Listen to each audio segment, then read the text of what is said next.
Welcome to Love Story with Lisa, where I share romantic audio stories. Today, I'll tell you a new love story. I was once a sunlit youth.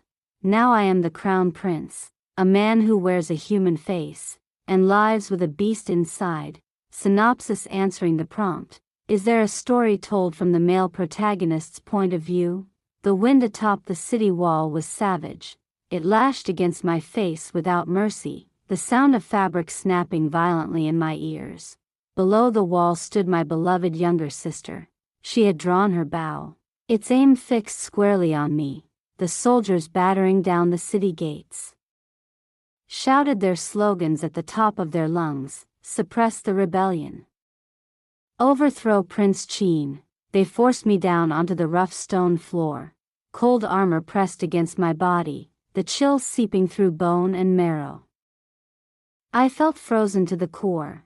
In the end, where did I lose?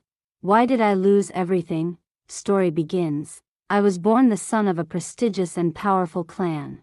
For generations, my family had carried itself with dignity and honor, and I inherited that 100-year legacy of bearing and pride. Raised within a noble household, trained and educated among the elite, I was regarded as an exceptional talent in the eyes of the distinguished families of the capital. They saw me as the pillar of the Meng family, and because of me, the Meng family itself was held in high esteem within the imperial city. My father took pride in me. My mother cherished me to the depths of her soul. My grandmother loved and valued me above all others.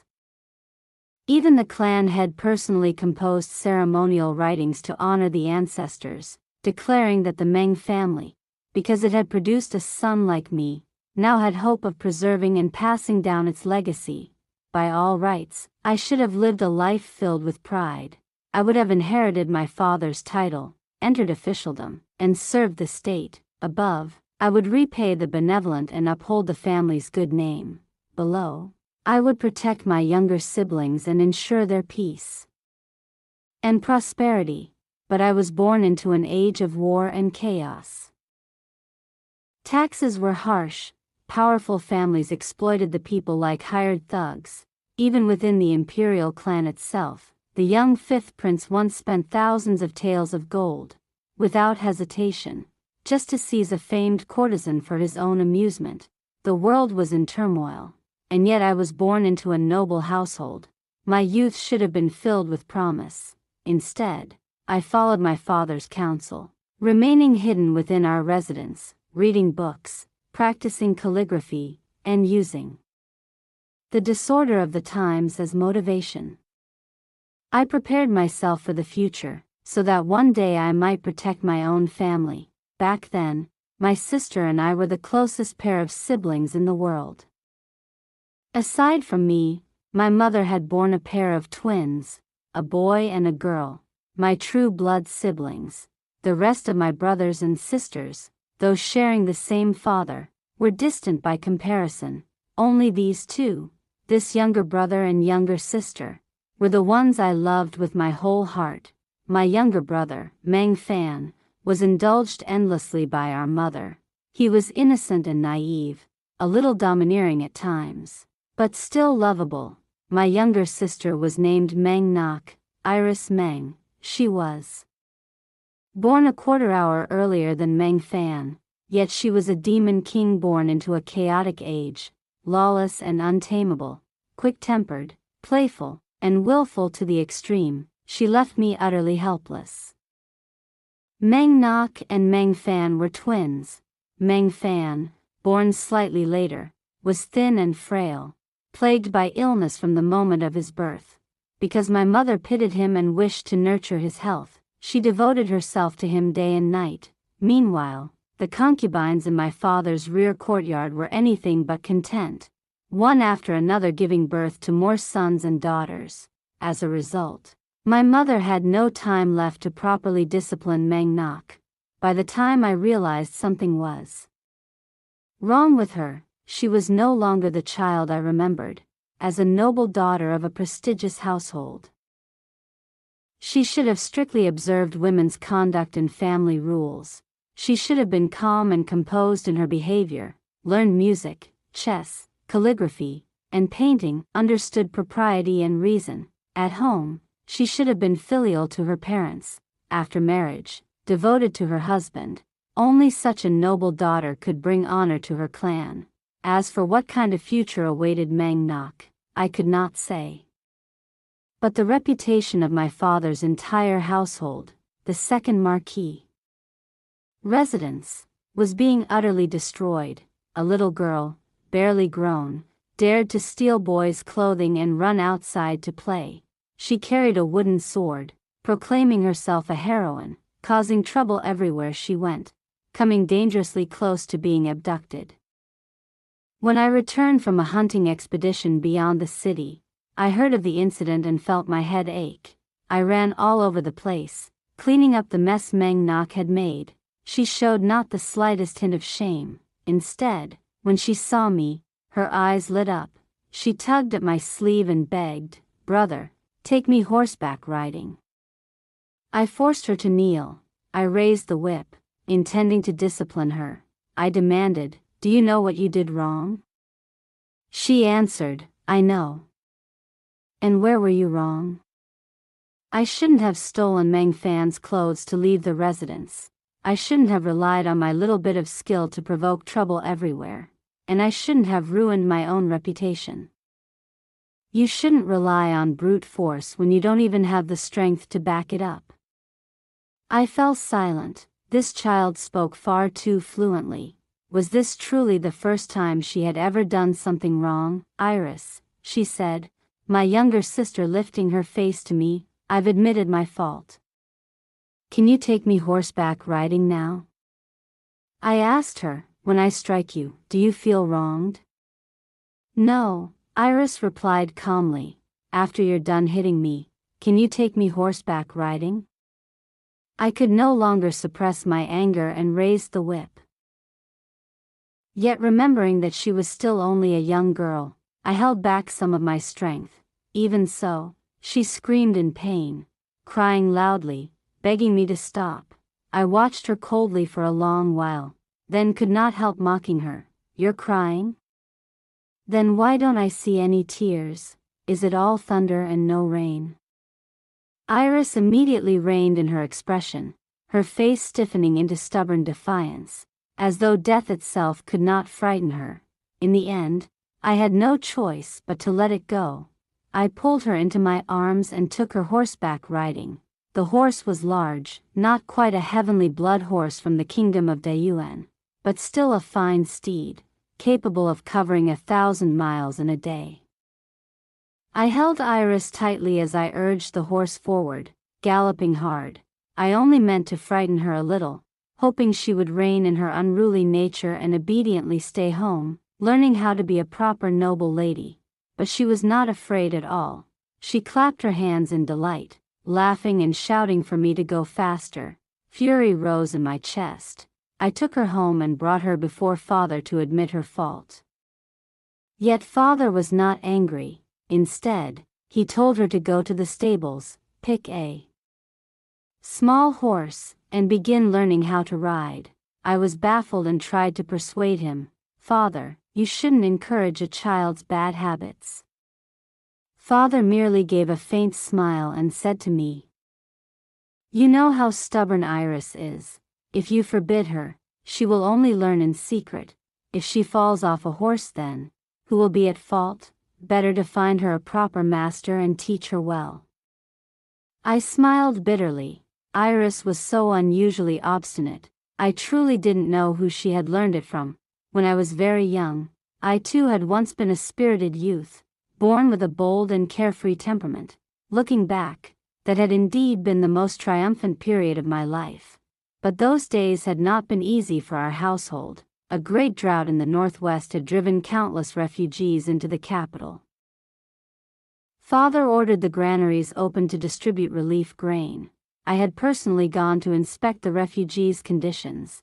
I had also seen father late at night in his study, his face etched with pain and restraint. And so, when I heard that Iris had pushed our third younger sister into the lake, I was almost instantly enraged. When I rushed over, Mother had already beaten Iris until she was nearly unconscious. Lying on the bed atop a mattress soaked in blood, I was horrified at the sight. But when I saw the anguish on Mother's face, I understood the pain in her heart. She loved Iris deeply. The responsibilities of managing the household as the principal wife were complex and exhausting. Yet she still personally sewed new clothes for Iris, embroidered patterns on them with her own hands. She taught her to read books. But Iris never listened. Every time, she only succeeded in angering Mother further. I took the whip from Mother's hand. Mother's entire body trembled, yet she clenched her teeth and asked with cruel resolve, "You wretched child, do you know your fault?" Iris had been beaten to the brink of collapse. Only after a long while did I hear her voice, faint as a mosquito's hum, "I did nothing wrong." The moment those words fell, it was Father who exploded in fury.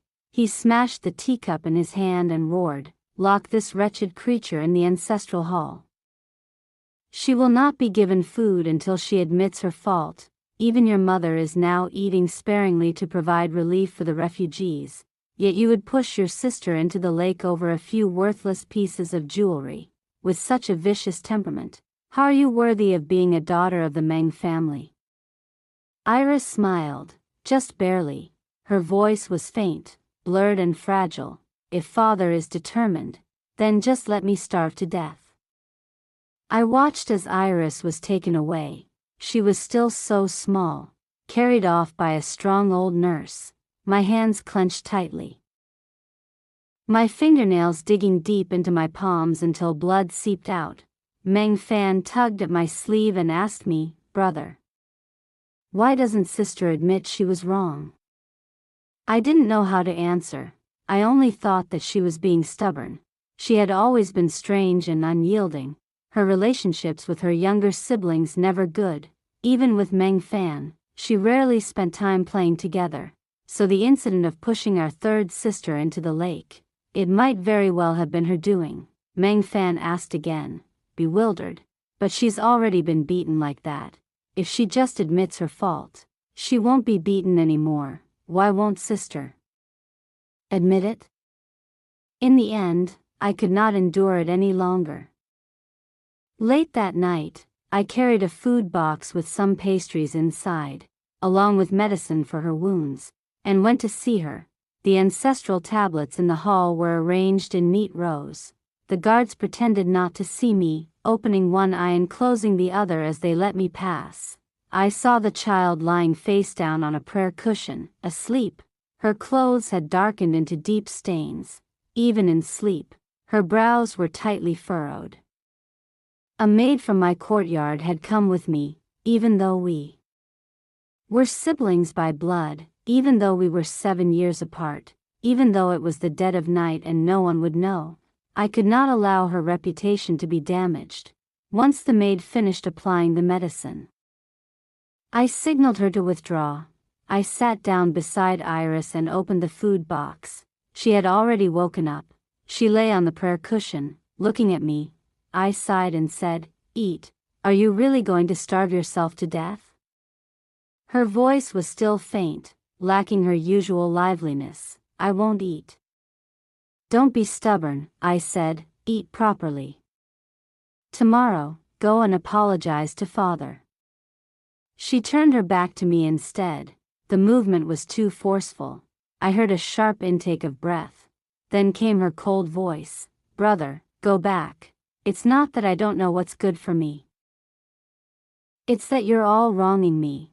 Until the injustice done to me is cleared, I will not eat." Anger surged through me, and I left. Iris truly was stubborn beyond measure. By the third day, she still had not admitted her fault. Father could no longer sit still. He personally went to the ancestral hall and carried Iris out. The poor girl's face was bluish white. She was so starved she could barely open her eyes. Yet she still gathered what little strength she had to tug at Father's sleeve. She said, "I never did it." Father's eyes reddened instantly. Iris was his first daughter. In ordinary times, he doted on her the most.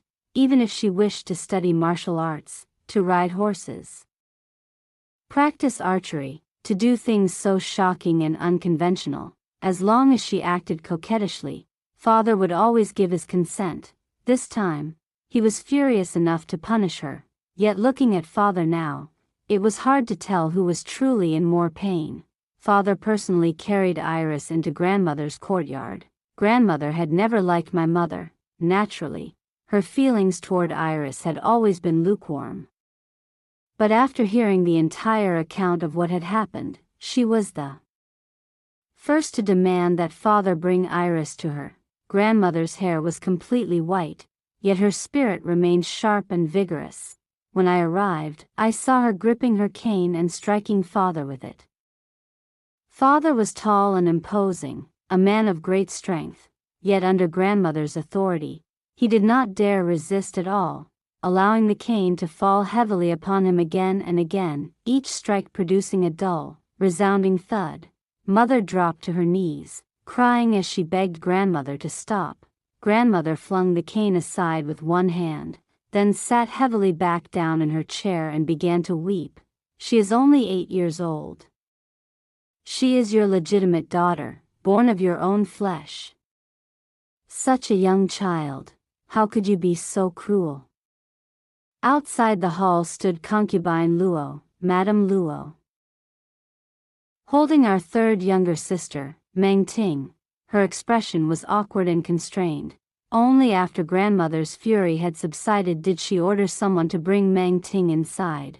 Meng Ting was only 7 this year, delicate and frail, the sort of child who naturally drew affection. After falling into the water, she had caught a chill. Thankfully, mother had summoned the best physician in time and saved her life. But she was still ill, her face pale, her body weak. Grandmother asked bluntly, without any preamble, "Tinger, tell grandmother, did your eldest sister push you?" Meng Ting was terrified of grandmother. In fact, all the children in the household feared her, even Iris, who feared neither heaven nor earth, behaved obediently in grandmother's presence. Meng Ting hesitated, shrinking back as she glanced toward her mother. Grandmother said coldly, "Grandmother is asking you, why are you looking at your concubine mother?" Her voice was icy. Meng Ting trembled violently. Madame Luo immediately stepped forward and knelt. "Old madam, you are magnanimous.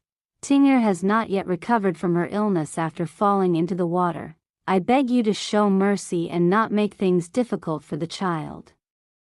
Grandmother let out a cold laugh. "I am speaking with my granddaughter. Since when do you have the right to interrupt?"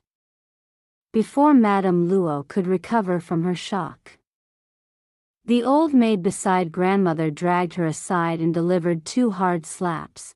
Her lips split, the corners of her mouth swelled. Meng Ting was so frightened that she burst into tears, yet she did not dare cry loudly.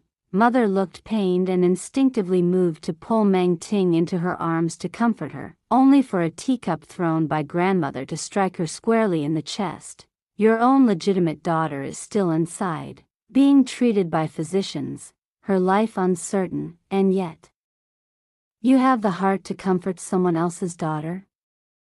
Mother's face turned deathly pale. Flustered, she said, "Tinger is also my husband's child. If no one comforts her," Meng Ting's voice grew weaker and weaker.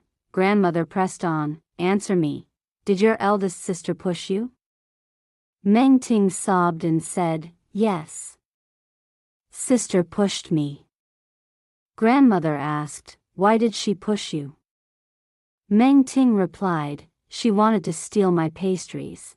And she also tried to snatch the jade hairpin from my head." Grandmother continued, "Did she succeed?" "No, the jade hairpin fell to the ground and broke. As for the pastries, the maid took them away. Sister didn't get them." Grandmother asked again, "So your sister didn't take anything in her hands?" "No." Then, grandmother pressed, "Which hand did your eldest sister use to push you? Her left or her right?" Meng Ting froze. Then she opened her mouth and said, "The left hand." Her voice was timid, obedient even. Eldest sister injured her left hand while practicing martial arts. It really was the left hand. She hesitated and glanced toward Madame Luo. Madame Luo was just about to speak. The old maid slapped her again, splitting her lip further, swelling her mouth.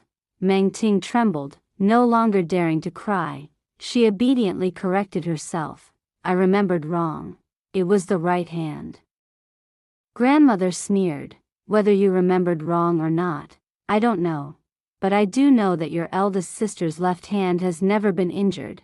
It is perfectly intact, and she held nothing in either hand. Nor did she have any injuries. If she had truly been angry enough to push you, wouldn't it have been easier to use both hands? Meng Ting broke down, crying loudly. It was both hands. I remembered wrong. I remembered wrong.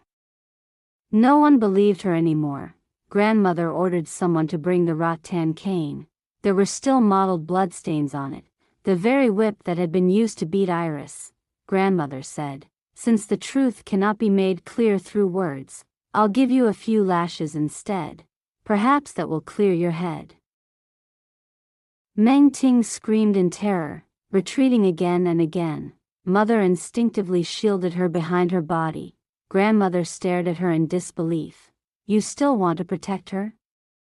Mother's face was bloodless as she pleaded, Mother. Ting'er is weak in body. I beg you to show mercy. She is your own granddaughter. Grandmother laughed in fury.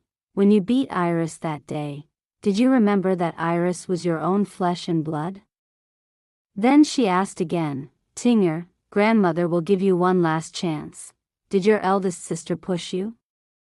Meng Ting collapsed completely. She fell onto the cold floor. No, she didn't. I slipped and fell on my own. Concubine mother told me to say that eldest sister pushed me. She said that if I did, eldest sister wouldn't steal my pastries or my hairpins anymore. She sobbed uncontrollably, nearly fainting by the time she finished speaking. Madame Luo was dragged into the center of the hall. She knelt on the ground, begging for forgiveness. Old madam. Master. Madam. Please spare me. That girl is far too unruly and arrogant. She wanted to seize the household allowance assigned to me. I didn't mind if she took it from me, but Ting'er is weak and fragile. I truly had no other choice. That's why I resorted to such a plan. After hearing this, Mother's expression shifted. She sighed and said, in the end, it was I who failed to teach my child properly. Grandmother let out a cold laugh. I have not interfered in household affairs for many years, but today I must ask, my son's wives and concubines, Iris is the legitimate daughter of this household. Why would she need to seize your allowances? Mother hurriedly knelt to apologize. It is all my fault. I failed to teach Iris well. I raised her into someone who does not know right from wrong, overbearing and domineering. At that moment, a maid entered the hall and reported to grandmother, Old madam, the legitimate young miss has woken up. I brought her food, but she refuses to eat. She only says that master and madam have wronged her. If the injustice is not made clear, she would rather starve to death than eat. Grandmother said calmly, in that case, bring her here, let her speak for herself. The hall fell silent for a long while. Then grandmother suddenly looked at me and asked, Marcus, what do you think of this matter? My heart was uneasy. After weighing my words repeatedly, I finally said, Iris is stubborn by nature. Once she desires something, she must have it, and she can indeed be overbearing. This time, she was wronged. Your grandson is willing to do everything in his power to make amends. But I also hope Iris can restrain herself somewhat, so that she does not suffer greater losses in the future. I heard a soft sigh ripple through the hall. Iris was carried in by an old maid. She was placed close beside grandmother, the once feared chaos demon king, who had never feared heaven or earth. suddenly looked fragile and powerless. For the first time, I did not know what to do. My grandmother briefly explained what had happened, then looked straight at Marcus Meng and asked, "Tell us clearly, right here and now. Why did you seize your younger sister's allowance?" Marcus Meng replied softly, "Because I wasn't getting enough to eat."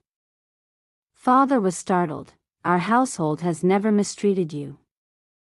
How could you be starving?" Father had many children. He valued Marcus Meng the most, but the one he loved most deeply was Enoch. Marcus Meng continued, weak yet composed. Father wished to provide relief for the disaster victims. Mother wanted to economize, so she reduced household expenses. My share was already small, and after being cut again and again, I naturally could not eat my fill. She paused for a long while before speaking again. Mother is kind-hearted and devoted to Father. Father is busy running about outside and cannot be shortchanged. Grandmother is advanced in years and cannot be deprived. Elder brother and the younger brothers are boys. They must study and train in martial arts, so of course they must eat well. Therefore, the only ones left to save expenses from are the women of the household. If we save like this, the disaster victims can live. But my younger sisters are frail. Cutting their rations would be harmful. The concubines have no control over their own circumstances. They are pitiful as well. So in the end, only my share could be reduced. Each day, I could only eat my fill at midday. When I was hungry, I went to Mother. She told me that as long as I endured a little, used a little less, several more lives could be saved. As Father listened, veins bulged on his forehead. Without a second thought, he swept the teacup to the ground. At once, concubine Luo burst into sobs. This concubine is at fault. If I had known earlier that the legitimate young lady would suffer so greatly, even if I had to ignore my own daughter Chinger's illness, I would have personally delivered that allowance to the young lady, so she would not even lack food. Marcus Meng, though hungry, remained sharp-minded. When Chinger was weak and crying before Mother ordered the small kitchen to make pastries every day and give them all to Chinger. I never refused. When Mother gave my hairpins and ornaments to Chinger, I never refused. I secretly ran out to sell my jewelry to buy food. I caught birds and fish to roast and eat. Others mocked me behind my back, saying I lacked propriety. I kept a cat in my courtyard and fed it pastries, yet even my own maid dared to mock me. Hearing this, my heart ached unbearably. In this household, there was no strict distinction between legitimate and concubine-born children. Though Father showed favoritism, food, clothing, and daily necessities were evenly distributed. Not arguing over fairness was one thing, but being humiliated was another. A legitimate daughter of a marquis household, reduced to such misery. Unable to eat her fill, unable to dress warmly, and even insulted by concubines, I no longer had the face to look at my sister. Father's expression grew dark. He ordered someone to gag concubine Luo and drag her away, then turned to Mother. "Madam, do you have anything to say?" Mother said painfully, "Enoch is flesh fallen from my own body. How could I not love her? But there are so many disaster victims outside. I live deep within the inner residence and only wish to do a little more for them." Father pressed, "Then why were you strict only with Enoch?" Mother hurriedly explained, "I economized together with her. Whatever Enoch used, I used less, never more. She is my daughter. She would understand. I was merely a bit harsh. I never intended to mistreat Marcus Meng." Marcus Meng lowered her head and said dully, "But mother treats the other children better. My brothers and sisters eat chicken, duck, meat, and fish freely, even their cats are fed meat. I only have 2 steamed buns and a bowl of thin porridge. If this is the case, then Enoch will no longer be mother's child. Please give me to a concubine to be adopted." Father cut her off angrily. "Nonsense. Your grievance has now been made clear. Go eat. Eat your fill and restore your health. You still must attend your studies." Mother tried to say something more, but father had already strode out. Grandmother sighed and ordered mother to be escorted away. My heart was in turmoil. I did not know how to face my sister. When I finally came back to myself, the hall was empty.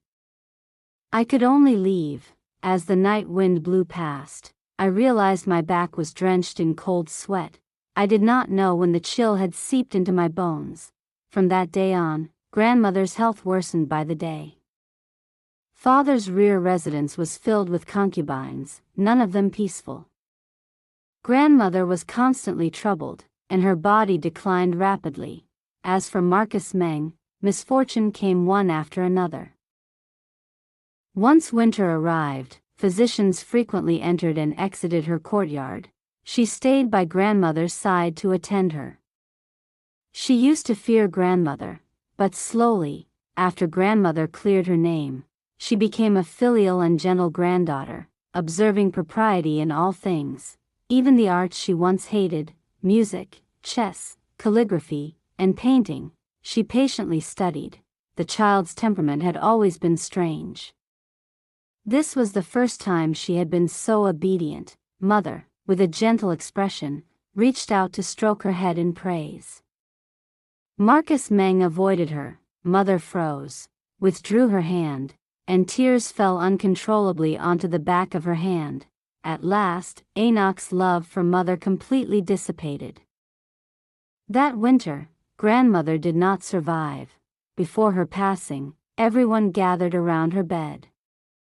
Her eyesight had dimmed, she could no longer recognize people.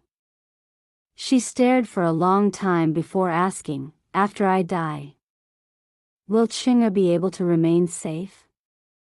Father said tensely, "He will be safe."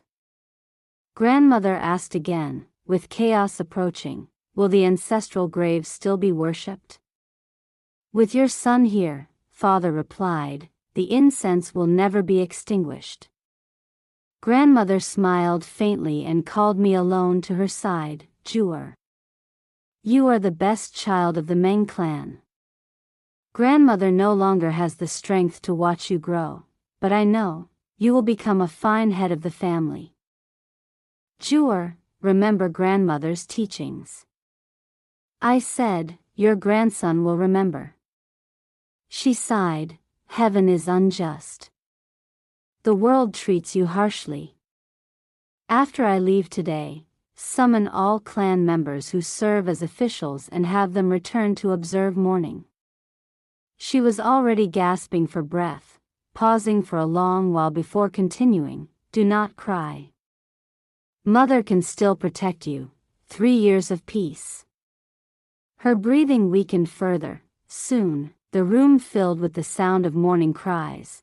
The Meng clan of Yunchuan had once been prosperous and illustrious. Later, because the ruler lacked virtue and the world fell into chaos, the clan declined once more.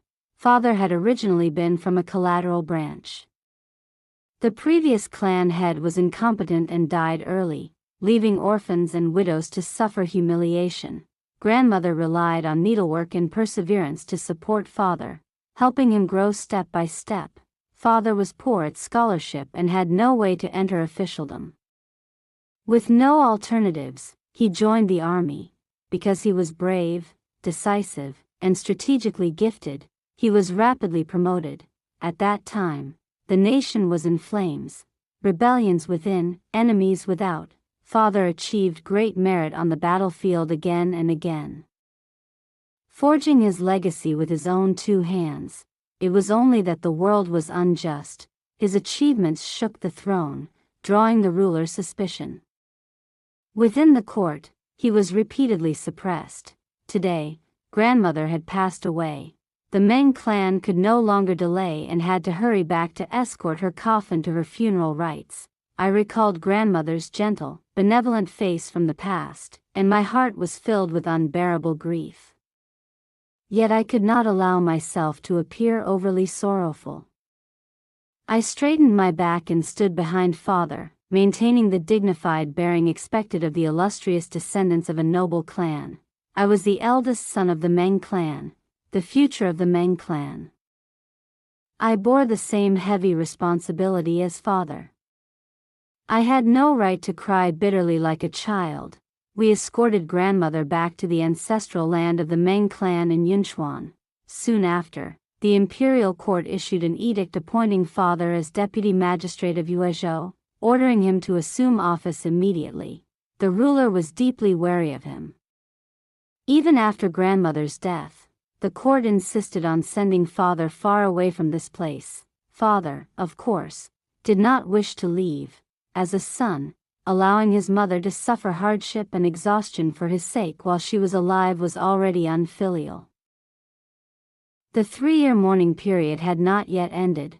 How could he, in the future, face the ancestral rights of his parents with his back straight? Seeing that father refused to accept the post, the court issued edict after edict, until the 9th decree arrived. Only then did the clan head and elder uncle step forward. Before grandmother's coffin, they knelt before father, begging him to give the Meng clan a way to survive. Father's gaze froze. He looked at the clan members filling the hall. In the end, he nodded. Grandmother had been the mother of father alone. But the Meng clan was not his alone.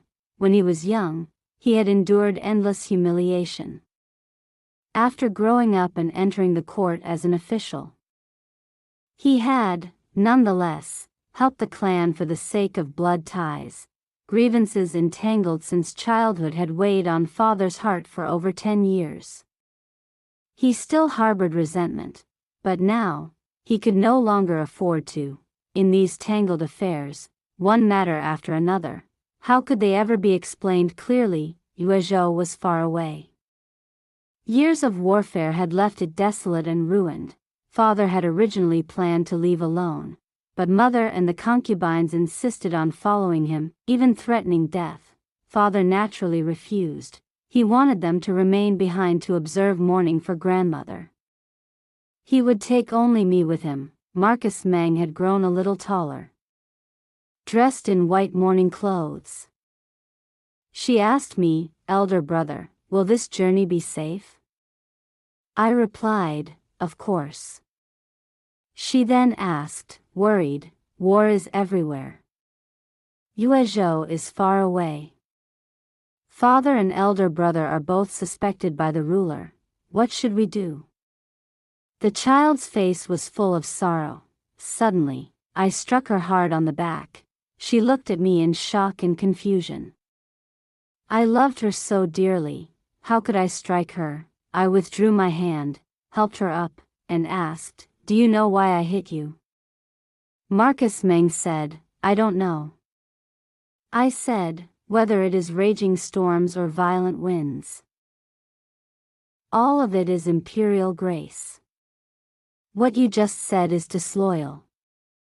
It would drag the Meng clan into a quagmire.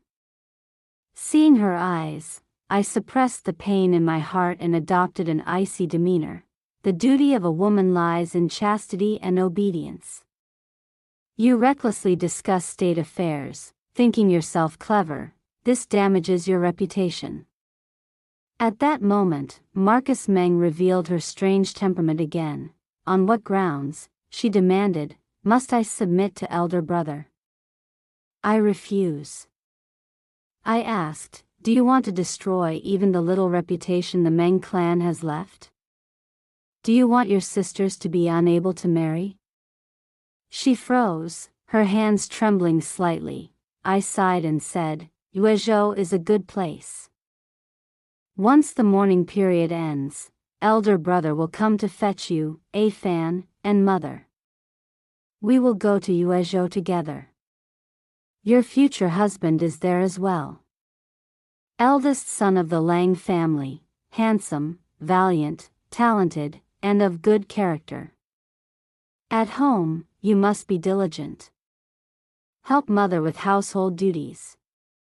Study properly. Learn rights and propriety.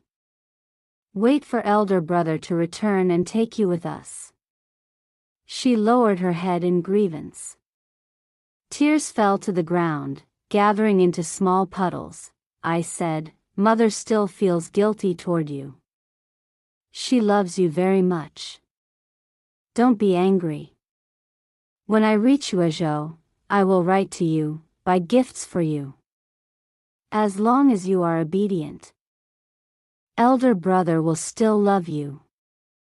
I will find you the best possible betrothed and prepare the finest bridal gifts from Liancheng. Enoch of elder brother will become the happiest woman in the world. Marcus Meng cried and said, But I don't want to be the happiest woman. I asked her, Then what do you want to be? She clenched her teeth, sobbing softly, but said nothing. I looked at this younger sister of mine. She was unlike father, unlike mother. She was like the stone monkey, born by nature to wait for the right moment and wreak havoc in the heavenly palace. A girl like this was danger. Calamity. A demon, exactly the kind this world sought most urgently to eradicate. I said, Enoch, you have always been strange. Elder brother truly does not understand you. But fortunately, elder brother can still protect you. You must seriously study the rules for women. Hide away these strange thoughts of yours. These things do not suit the world as it is now. You should have realized your fault long ago. Seeing her remain silent, I sighed, stood up, and left. Suddenly, she asked from behind me, Must it truly be that I am wrong? I asked in return, If not you, then who? She asked, Why can it not be that this world is wrong? I did not turn back. Her eyes must have been bright and full of spirit, otherwise. Why would I feel as though my back were about to be burned through by her gaze? I did not stop. I walked straight outside. Many years later, I still remembered those words. That year, Marcus Meng was 9 years old, clever, lively, ungovernable, arrogant, and willful. She truly was not the sort one could easily love. She was stubborn, she was unyielding, she was obsessive, she was strange. Yet she said, the world was wrong. She was still clinging to her own beliefs. Who had taught her to think like that? The hot blood in my chest slowly cooled. I remembered grandmother's final instructions, her reluctance to leave. In the end, I still could not harden my heart. Time flies. Fate plays cruel jokes. At that time, I was still young and did not understand how destiny toys with people. Decades later, when I recall this scene, what I feel most is regret. If I had been more ruthless then, perhaps things would not have turned out as they did today. But at that moment, I was still young, soft-hearted, wholeheartedly loving everyone bound to me by blood. I calmly dealt with those who attended her side and requested that mother discipline her strictly. Uejo was the place where father was ordered to suppress the rebellion.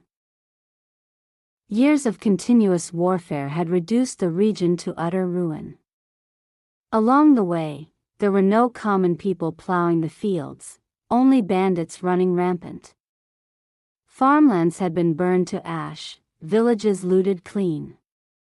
In some places, there were even corpses left exposed, bleaching under the open sky. The sight made my heart ache. It also filled me with deeper indignation and helpless fury toward the state of this world. Under father's command were 800 elite soldiers, hand-trained by him. He had already dispatched them into the mountains several times to wipe out bandit strongholds. As his eldest son, I should be the one to take the lead, so I personally led troops into the mountains. Risking my life against the bandits, Father watched me from behind. I knew he must have been smiling with pride. I did not wish to disappoint him. I went alone into danger, determined to force the bandits to surrender to my father. The bandits sent out a group of men wielding blades to block my path. I showed no change in expression. A seductive young woman stepped forward, offering herself and speaking of carnal pleasures. I closed my eyes coldly. A refined, courteous strategist stepped out to persuade me. I remained calm and unshaken. In the end, their leader could no longer endure it and finally came forward himself. He did not look fierce or terrifying. On the contrary, he appeared honest, like an ordinary farmer who only knew how to till the soil. Yet he was the leader of a bandit force that dominated hundreds of miles around Uezhou. The men under his command were not easy adversaries. They killed, robbed, and plundered together, yet called themselves executing justice on heaven's behalf, stealing from the rich to aid the poor. Within Uezhou, they even possessed a certain reputation. I did not dare underestimate him. Still, I stood at ease, without the slightest fear, and calmly voiced the thoughts I had long prepared. He asked, "How does one change the course of the times?" I answered, "Raise your head without shame before heaven, lower it without guilt before men." He asked, "How does one repay the nation?" I answered, "Stabilize the four directions. Seek out a wise ruler and support him." He asked again, "How does one pacify the realm?" I answered, "Follow heaven's mandate. Let all people submit willingly. Pray for the common people to live in peace, and for the world to know true calm." He burst into loud laughter, then knelt smoothly to the ground. "In that case," he said, "I am willing to obey the orders of the Meng family head." I smiled. "This is a good thing," I said. "We should hold a banquet. We should drink. Without losing a single soldier." I persuaded an entire bandit force to surrender. Father was greatly pleased. That night, he held a feast. We drank and celebrated deep into the night. Later, Father asked me how I had done it. I answered slowly, explaining each step. After listening, he offered no immediate judgment. Instead, he asked, "Were those words spoken from the depths of your heart?" I replied without hesitation, "Yes." I said, "I have thought about it. If there were no ruler, what would I do? If there were no ruler, I would be willing to personally cultivate and support one, so as to save this realm and its people. If it is an age of prosperity, I will serve as Prime Minister and safeguard lasting peace for the nation. If it is an age of chaos, I am willing to become an imperial mentor, raising the worthy to the throne and elevating the name of the Meng clan." Father merely gave a faint smile. "Rest," he said. "This is only a humble post station." I lay on the bed, my body exhausted to the extreme, yet my mind had never been clearer. In the past, I had been a noble young master, raised in comfort. I studied the sages. Before my eyes were only splendor and brocade. When bandits and robbers were mentioned, I felt only contempt and disgust, but reality struck me hard across the face. They were not born evil. Before becoming outlaws, they had been farmers, hunters, laborers, servants. They had once been kind and simple, saving money to marry and build families. Today, they had become bandits. Those who surrendered were still people. If life had not driven them to desperation, who would willingly choose such a heartless path? My thoughts were in turmoil. I put on my cloak and stepped outside. only to see that bandit leader, surnamed Deng, sitting beneath the moon, pouring and drinking alone. Seeing me, he laughed and patted the seat beside him. I sat down. He did not offer me wine. Instead, he pointed and asked, "Sir, were your words spoken sincerely?" "They were," I answered. He laughed again. "You are a rare talent in this world. In a prosperous age, you would surely be an excellent official. But this is a chaotic age." I sensed he had not finished speaking and was about to ask. When he continued, "I have learned a bit of physiognomy. The moment I saw you today, I knew you possessed the bearing of a dragon or phoenix, no ordinary man. And upon seeing your father, even more so. He has the demeanor of a true hegemon." I abruptly stood up, yet seeing his calm gaze, I forced myself to restrain my reaction. "Sir," I said, "please be cautious with your words." He laughed loudly, picked up his wine gourd, and walked away, chanting as he went. I stared at his retreating figure and suddenly asked, "Sir Deng, are you related to Deng Luling of the Deng clan?" He waved his hand. "The Deng clan is noble. I am merely a wandering refugee. In times of chaos, though we share a surname, we have nothing to do with each other." I watched his back, feeling inexplicably unsettled. After father accepted Deng under his command, a letter arrived from home. It said everything in the household was well. The clan members were harmonious and supportive. Mother was in good health, praying daily for father and the whole family. Marcus Meng had corrected her temperament and was obediently studying. Though she still disliked reading the rules for women, Afan had grown taller and needed new clothes made. They all wished father good health and hoped that my journey would be peaceful and successful. At present, I commanded more than 1,000 men. Since following father, I had completely shed the noble softness cultivated since childhood. I carefully stored the family letter against my chest, feeling a quiet warmth. The Xiang family of Yongyuan had declined in recent years, but they had once been an illustrious noble house. Their descendants were refined and talented, their household prosperous. After settling matters in Yuezhou, father met with the Xiang family heads several times. Eventually, a marriage alliance was arranged, with the third young master of the Xiang family. That man was handsome in appearance, flamboyant and open-hearted in temperament, skilled in literature. Though somewhat arrogant, I was dissatisfied and deliberately asked father why he had chosen him. Father was by the window, drinking tea.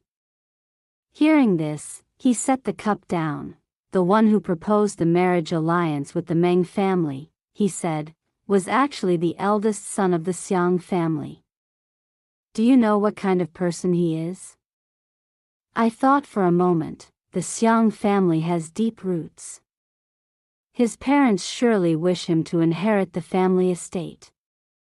Marcus Meng is father's eldest daughter and also the eldest daughter of the northern distant Marquis' household. Her status is exceedingly noble. If she were married to a secondary son, future disputes over inheritance could arise. Thus, arranging a marriage with the third son, first, it strengthens the alliance between the Xiang family and the Marquisate. Second, I hesitated, then suppressed my conscience and continued, "Father has an established reputation. The son is not incompetent. Mother remains at the ancestral land observing mourning for grandmother, and she is known as a virtuous and filial woman. A daughter raised in such a household will surely be well-mannered, restrained, gentle, and worthy." Father's mouth twitched slightly. He was likely recalling Marcus Meng's stubborn acts, climbing trees, stealing fruit, fighting, and causing trouble. He said, "Enoch's temperament is inborn. Even with me and grandmother watching over her all these years, she was still impossible to manage. Do you really think your mother could control her? The third young master of the Xiang family may not inherit the family estate, but he will still enjoy wealth and honor for life. Though somewhat frivolous, he is kind-hearted. Whether they live separately or not, her future life will not be difficult. If Iris does not live well after the divorce, there will still be people from our family who step forward to support her. But if the matter involves Xiang Baiyuan, that child has a deep and calculating mind, and he is also the eldest son. Iris would not easily submit. I fear the road ahead will be difficult.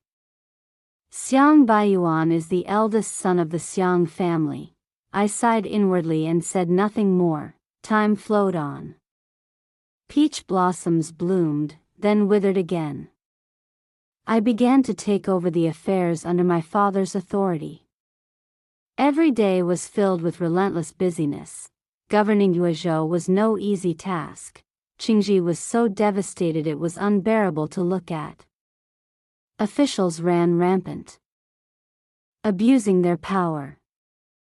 The common people barely survived, numbed into resignation. Some families had all the silver in their homes confiscated by petty officials. When illness struck and no money remained, people simply died. Entire households were pushed to the brink of destruction. Qingvinhuan was the ancestral land of the Xiang family. Its city walls were still intact. Compared to other prefectures of Yuezhou, it could still be called prosperous, yet even so, robberies still occurred. Compared to the imperial capital, it was worlds apart. My heart was heavy for the rectification of Yuezhou. I devoted myself entirely, 10 parts of effort without reserve. I reduced taxes, rebuilt city walls, repaired roads and bridges, and ensured the elderly and children in the city were provided for. Every single matter was for the benefit of the state and the people, yet I had never held official office before, and I was still young. Although my father nominally governed a prefecture, the local bureaucracy had long been controlled by powerful clans. We had no manpower of our own. Even if I wished to implement new regulations, no one would listen. Because I was the eldest son of the Marquis household, they treated me with surface respect. But how much of that respect was genuine? No one could say. I studied the teachings of the sages, but I could not become a sage. Nor could I instantly turn into a seasoned old fox, willing to use any means necessary in officialdom.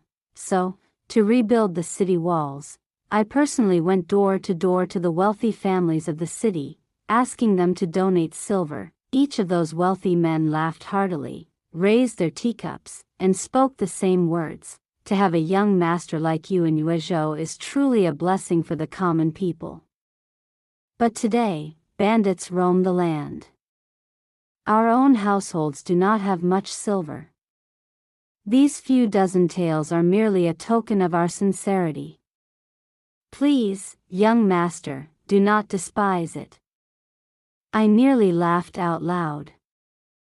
Suppressing it with all my strength, I maintained a calm expression and left. Behind me came mocking voices and scattered sneers. When my father heard of it, he asked, "You didn't take his silver?" I replied, "A man of principle may be killed, but he cannot be humiliated. If he offered not a single coin, so be it. But these few dozen taels are nothing but an insult." My father felt some pain in his heart. Even a grasshopper, small as it is still meat. That is still silver. Then he sighed and said, "Jewer, go again tomorrow. Continue collecting donations. Use all the donated silver, together with the silver from our own household, to rebuild the city walls." I didn't understand. For nobles to donate silver and grain would be nothing more than plucking a single hair from 9 oxen. Why would rebuilding the city walls be impossible? Father said. Jewer, you must learn how to make them willingly offer silver themselves. He ordered me to collect donations daily, and every day, I was to publicly announce the amounts donated, beating gongs and drums, loudly thanking those wealthy families for their generosity of a few dozen taels of silver. Though the walls could not yet be repaired, silver was still silver. The common people began to whisper among themselves. So the rich are poor too. So they can only give a few dozen taels? But that's not right. Just a few days ago, I saw young Master Zhao at the pleasure house. One jar of wine alone cost several hundred taels. These rumors spread everywhere. The wealthy families named in those whispers were trampled under public scrutiny.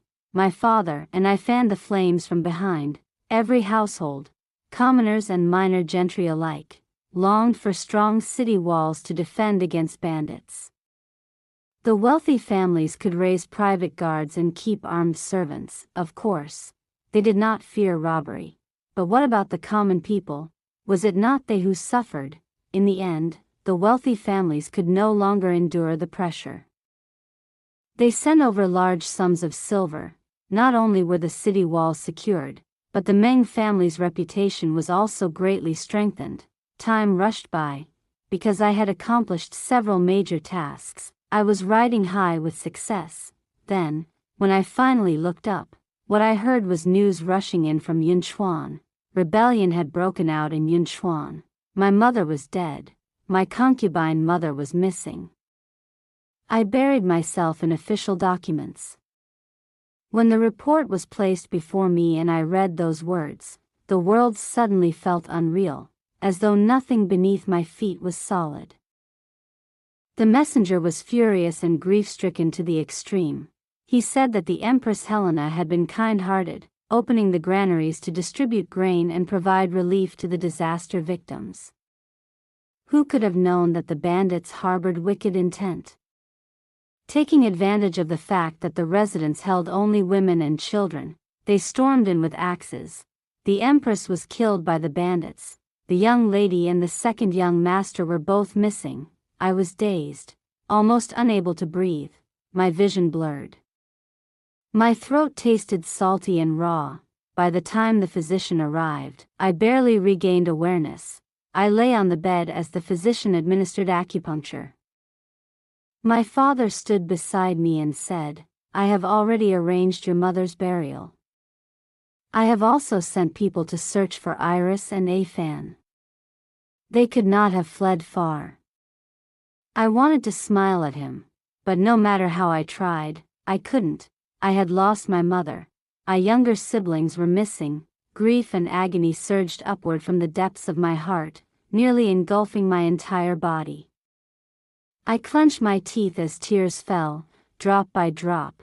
My father's voice remained low and steady as he issued instructions, orderly, precise, and almost frighteningly calm. Apart from a chill that clung to him, there was hardly any visible change.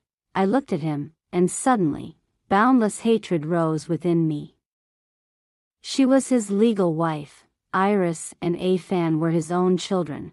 How could he be so calm? How could he still remain composed? The physician withdrew. I sat up, put on my robe, and said, I want to go to Yunchuan. Mother is still there. I must bring Iris and Afan back.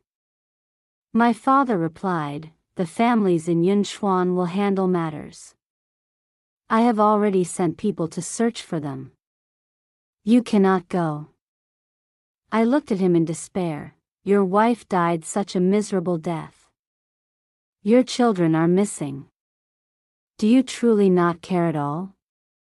From childhood, I studied the teachings of the sages. I read of loyalty to the ruler and love for the state, of utmost purity and utmost filial piety. My father served the emperor with loyalty and could not abandon his post. For filial duty, my mother and siblings remained at home, keeping mourning rites in his stead. Yet today, my mother, my siblings, all had suffered such calamity. in my chest. A fire of hatred burned so fiercely that I wished to tear down this marquis residence and burn every sacred book to ash. For the first time, my father did not rebuke me for my impropriety. He only sighed and said, "Jewer, the sages are watching. The moment I leave you, Ajo," he continued, "our household will be confiscated and exterminated." His eyes were bloodshot as tears fell. "Jewer, you lost your mother. But I also lost my wife. And my children." I knelt down and suddenly slammed my fist into the ground. The court is furious, and yet it bullies us to this extent. Not a single person returned to observe mourning. We could only set up the ancestral hall at home and perform memorial rites for 10 days. For my mother, I personally copied sutras, praying for her soul, yet my heart remained consumed with worry for my 2 younger siblings. They were both so young. Just days ago, letters from home had said they had grown a little taller and needed new clothes, and now, I did not even know whether they were alive or dead. Dark clouds pressed heavily over the household. The concubines, in truth, had never been particularly eager to compete for favor. In the past, their struggles for affection had been fierce. My mother, gentle by nature, was often angered and wronged by them. Yet at that time, I was not some idle young master who only knew how to indulge in pleasure. Moreover, Iris was dearly loved by father. That alone forced them to restrain themselves somewhat. Still, no matter how vicious the struggles between wife and concubines became, they were nothing more than noisy quarrels to pass the days. Fights over a bolt of silk or a box of jeweled hairpins. But then, the principal wife died in such a horrific manner. It was as if all of them lost their souls. They could only kneel behind the monks and nuns, silently chanting scriptures. The younger brothers and sisters did not even dare to breathe too loudly. Only Linger clutched the corner of my robe and asked in a small voice, "Eldest brother, when will elder sister and second brother come back?" I could only remain silent. She did not dare ask again. Life, however, had to continue as usual.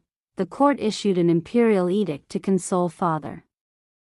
It praised mother for keeping mourning rites, raising her children, and opening the granaries to provide relief, holding her up as the very model of womanhood in this age.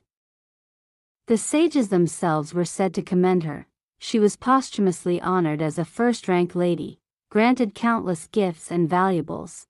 The imperial envoy's eyes revealed naked malice and probing calculation as he said, "Marquis, regarding the matter of the lady, please restrain your grief."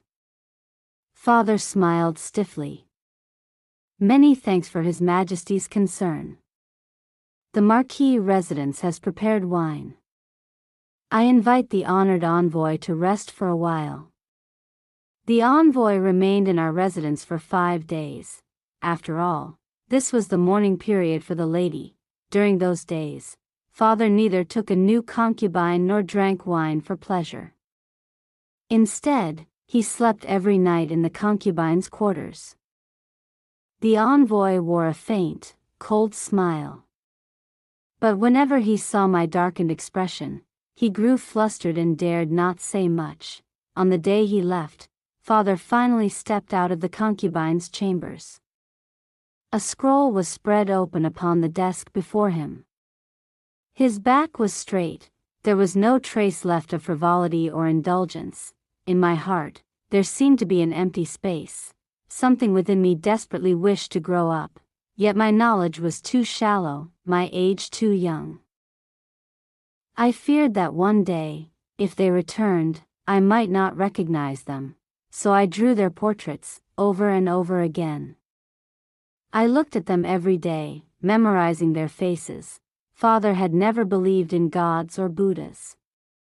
Yet he rarely donated silver to temples and Taoist shrines, praying for the children's safety.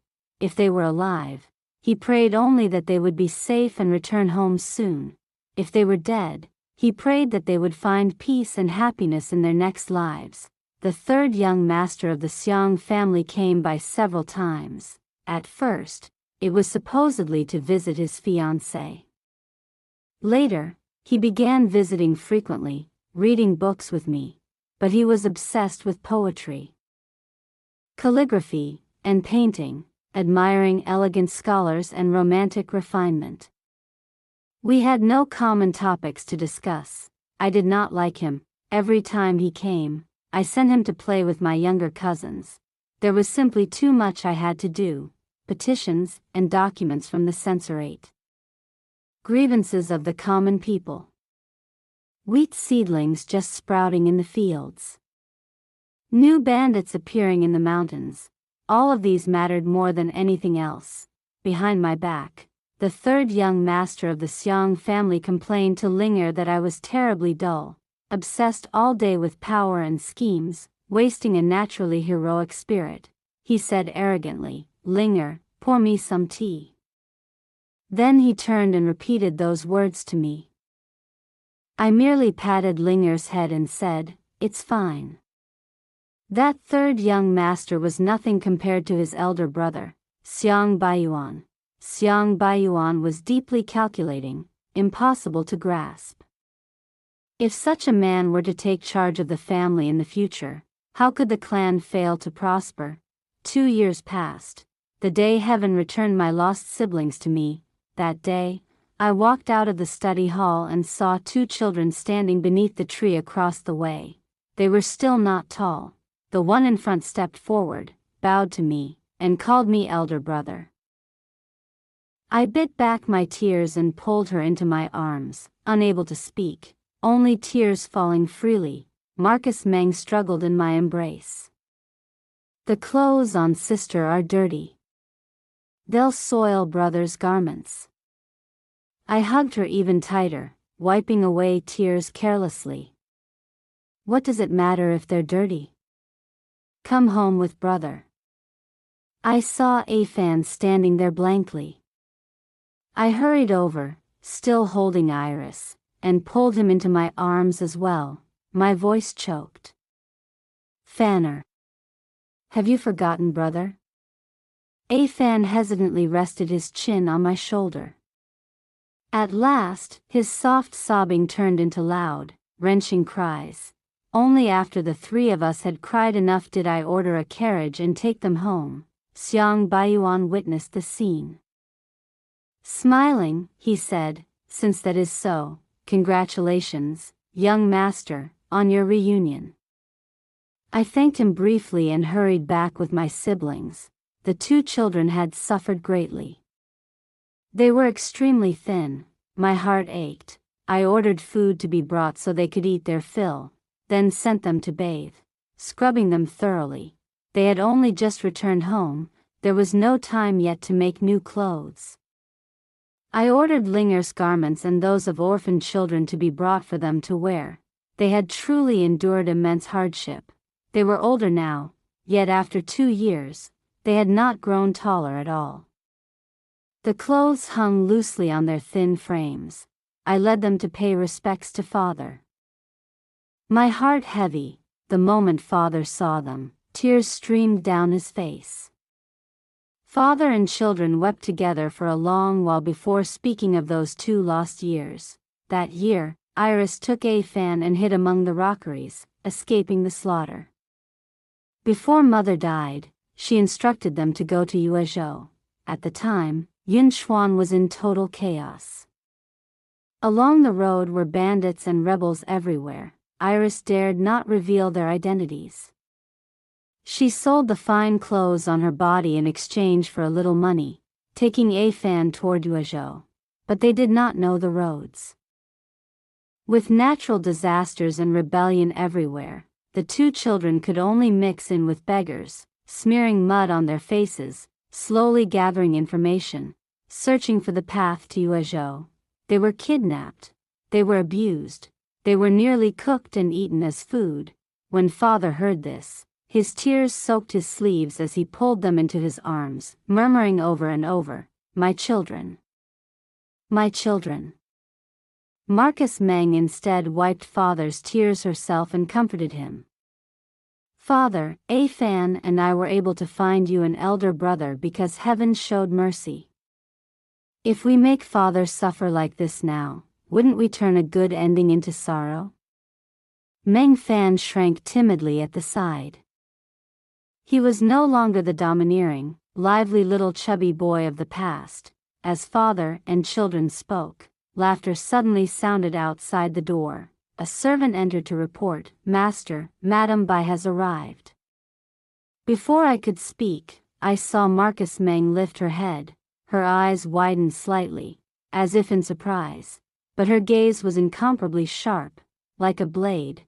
The wind atop the city walls was fierce, so fierce it lashed straight into my face. The sound of fabric snapping violently echoed in my ears. Below the battlements stood my beloved younger sister. She had drawn her bow and was aiming directly at me.